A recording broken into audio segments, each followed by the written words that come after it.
El marco teórico tendrá 3 videos. Este es el primero de los 3. El marco teórico de la tesis escrita tiene 2 capítulos.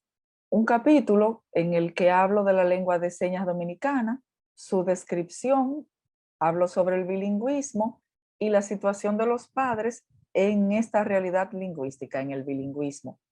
En el otro capítulo hablo sobre las metodologías para la enseñanza del español escrito a las personas sordas.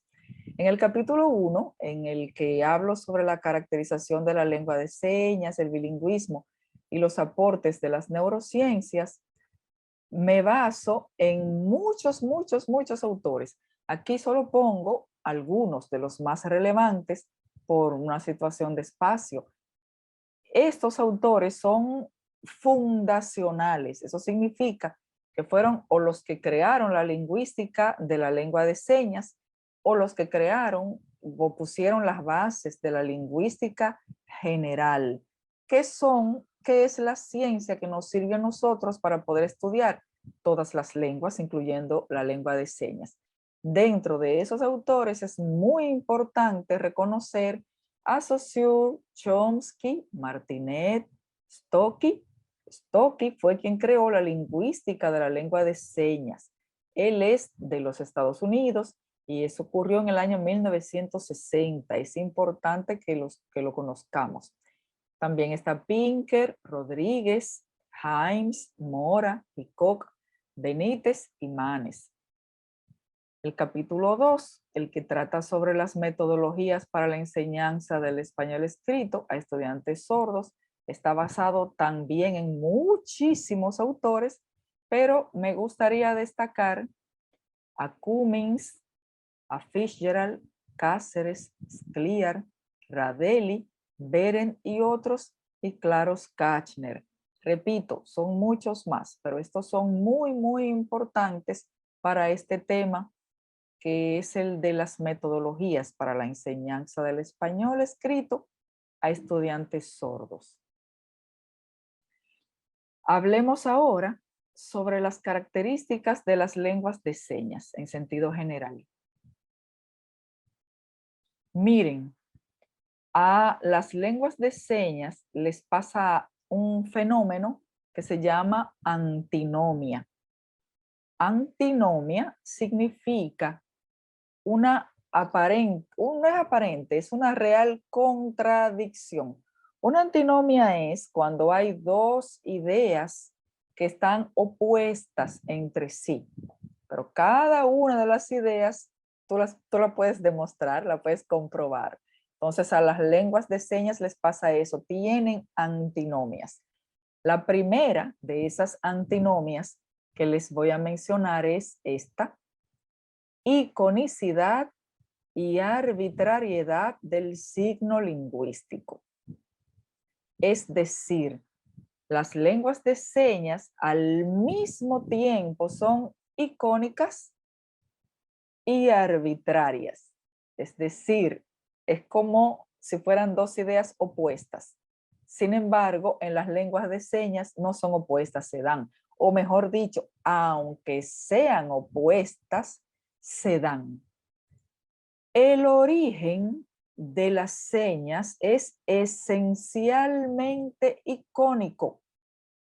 Eso lo dice, entre muchos otros autores, Morales en el año 2000.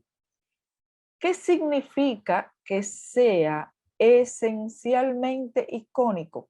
Significa que ellas representan el signo, la seña, representa el referente, aquella realidad a la que se refieren. Por ejemplo, lluvia, paraguas o sol en lengua de señas dominicana. Vamos a verlo. Miren. Miren cómo se dice lluvia, como la lluvia caer. Miren cómo se dice sol y miren cómo se dice, perdón, miren cómo se dice paraguas. Estos son ejemplos de iconicidad de la lengua de señas. La iconicidad es una fuente de creación léxica de signos visogestuales, dice Morales en el año 2000. O sea, la lengua de señas crea más y más y más signos o señas gracias a que es icónica. Hablemos ahora sobre la arbitrariedad del signo lingüístico. En cualquier lengua asignada existen señas que no tienen relación con el referente.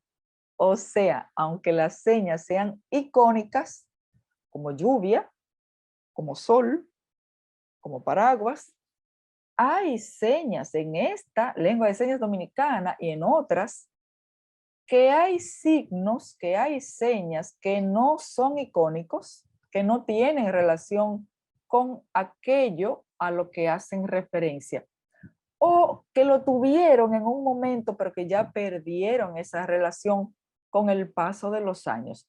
Por ejemplo, taxi es esta seña, la que está haciendo Jonathan ahora mismo. Universidad, temprano o preferir. No tienen iconicidad, son arbitrarias. Tú no sabes a qué se refieren. Puede ser que en su origen fueran icónicas, pero evolucionaron con el tiempo y ya no tienen relación con el referente. Eso se llama arbitrariedad del signo lingüístico. La seña que crea cada comunidad sorda es necesariamente arbitraria y contextual. ¿Por qué? Por haber sido creada por un grupo social determinado, o sea, un contexto, aunque mantengan cierto nivel de apego con el referente que designan, o sea, cierta iconicidad.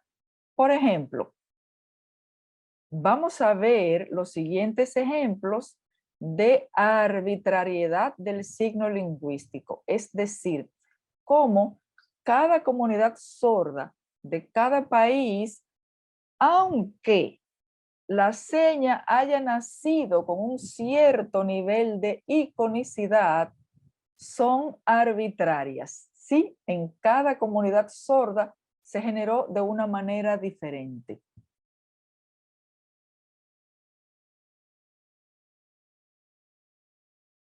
Por ejemplo, mamá en lengua de señas española se dice de esta manera, como Jonathan lo está expresando. En lengua de señas inglesa se dice de esta otra. En lengua de señas italiana se dice así. En ASL así se dice mamá. En lengua de señas china se dice así. ¿Qué significa esto? Que el signo lingüístico, la seña como signo lingüístico es arbitrario.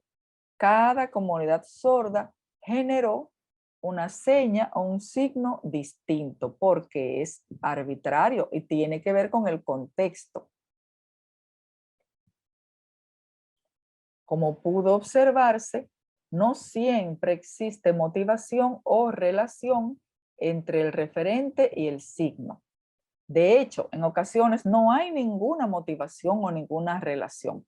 Se demuestra además que cada comunidad sorda con una lengua común delimitada en un espacio geográfico ha generado una seña distinta que hoy resulta arbitraria y convencional, la cual la hace inmutable,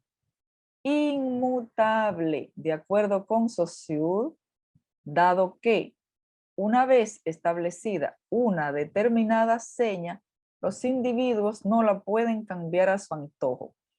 Ese concepto, inmutabilidad del signo lingüístico, es muy importante. Significa que la comunidad sorda estableció una seña o la comunidad oyente establece una palabra. Luego de que la comunidad la establece y todo el mundo la acepta, una persona no la puede cambiar. Ay, no me gusta decirlo así, lo voy a decir de esa manera. No, eso no se puede. Ese principio se llama inmutabilidad del signo lingüístico y lo creó Saussure en el año 1945. Vamos a conocer ahora otra antinomia, es linealidad y simultaneidad del signo lingüístico, es decir, la linealidad es un concepto opuesto, contrario a la simultaneidad. Sin embargo, en la lengua de señas se da perfectamente. En las lenguas de señas existe una linealidad del discurso en el eje temporal, porque las señas no se superponen unas sobre otras, sino una al lado de la otra, o sea, son lineales en el tiempo.